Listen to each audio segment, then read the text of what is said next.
10 محرم 61 ہجری کو عراق میں کربلا کے مقام پر ایک ایسا واقعہ پیش آیا جو کہ قیامت تک یاد رکھا جائے گا۔ واقعہ کربلا حق اور باطل کے درمیان ایک عظیم معرکہ تھا، جس میں نواسۂ رسول صلی اللہ علیہ وآلہ وسلم سیدنا امام حسین رضی اللہ تعالیٰ عنہ نے دین کی سربلندی کے لیے لازوال قربانی پیش کی۔ کربلا کے مقام پر حق اور باطل کی جنگ نہ صرف اسلامی تاریخ بلکہ انسانی تاریخ میں بھی لازوال حیثیت رکھتی ہے۔ واقعہ کربلا کے چند ایسے حقائق ہیں جو کہ مسلمانوں کو معلوم ہونے چاہیے۔ حضرت امام حسین رضی اللہ تعالیٰ عنہ کے نام خطوط۔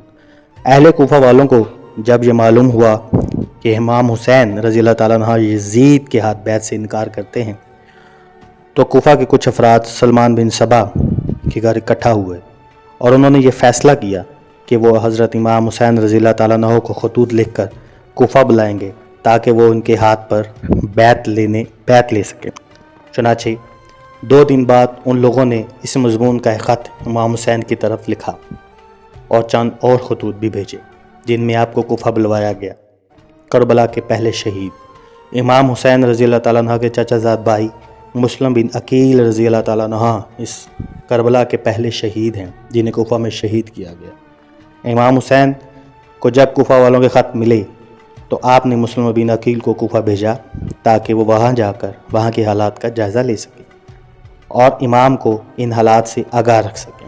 امام حسین کے ساتھ کوئی فوج نہیں تھی۔ امام حسین نے جب مکہ سے کوفہ کی جانب سفر شروع کیا تو آپ کے ساتھ آپ کے خاندان کے کچھ افراد، کچھ بچے اور چند اصحاب تھے۔ امام حسین رضی اللہ تعالیٰ عنہ کا کوفہ کی جانب سفر اہل کوفہ کی دعوت پر تھا اور آپ کا یزیدی فوج سے مقابلے کا کوئی ارادہ نہیں تھا۔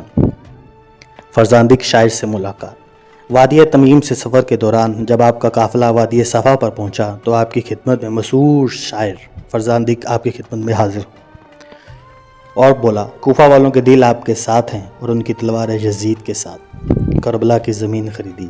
امام حسین رضی اللہ تعالیٰ عنہ کا قافلہ جب کربلا کے مقام پر پہنچا تو آپ نے سب سے پہلے اس علاقے میں آباد بنی اسد کے سرکردہ افراد سے زمین خریدنے کی خواہش ظاہر کی۔ امام حسین رضی اللہ تعالیٰ عنہ نے زمین کربلا 60 درہم میں خریدی۔ زمین کی خریداری یہ ثابت کرتی ہے کہ امام رضی اللہ تعالیٰ عنہ اپنی زمین میں دفن ہونا چاہتے تھے۔ حر کی لشکر حسینی میں شرکت۔ حر کوفہ کے ایک بہادر اور دلیر سپہ سالار تھے۔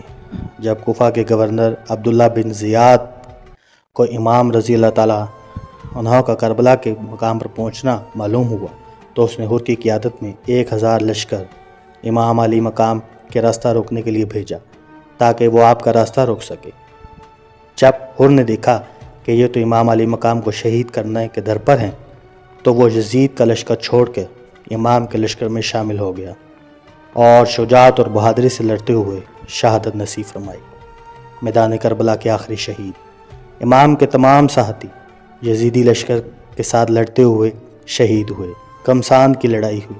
قبیلہ کندہ کا ایک شخص آگے بڑھا اور امام کے سر پر حملہ کیا جس سے آپ زخمی ہوئے اور سواری سے زمین پر تشریف لے آئے۔